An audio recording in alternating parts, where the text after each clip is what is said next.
నాగార్జున సాగర్ వద్ద Sunkishala retaining wall కూలిపోయింది. August 1న జరిగిన ఈ ఘటనని అధికారులు గోప్యంగా ఉంచారు. కార్మికులు షిఫ్ట్ మారే సమయంలో ఈ ఘటన జరగడంతో పెను ప్రమాదం తప్పింది. సుంకిశాల రిటైనింగ్ వాల్ కూలి క్షణాల్లో పంపు హౌసు జల దిగ్బంధమైంది. హైదరాబాద్ తాగునీటి అవసరాల కోసం సుంకిశాల పథకం చేపట్టిన విషయం తెలిసిందే.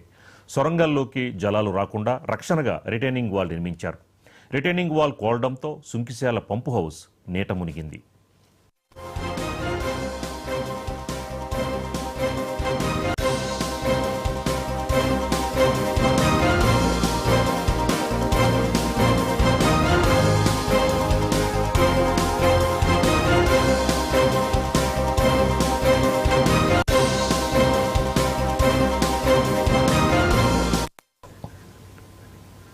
మరోవైపు నాగార్జున సాగర్కి ఎగువ ప్రాంతాల నుంచి వరద పోటెత్తుతోంది. 26 గేట్లు ఎత్తి అధికారులు నీటి విడుదల చేస్తున్నారు. 22 గేట్లు 5 అడుగులు, 4 గేట్లు 10 అడుగుల మేర ఎత్తి నీటిని వదులుతున్నారు. నాగార్జున సాగర్ ఇన్ఫ్లో 2.53 లక్షల క్యూసెక్లుండగా అవుట్ఫ్లో 2.69 లక్షల క్యూసెక్లుగా ఉంది. ప్రాజెక్టు పూర్తిస్థాయి నీటి మట్టం 590 అడుగులు కాగా ప్రస్తుతం 585.30 అడుగులకు చేరింది. ప్రాజెక్టు పూర్తి నీటి నిల్వ 312.50 టీఎంసీలు కాగా ప్రస్తుతం 298.30 టీఎంసీల నీరు నిల్వ ఉంది.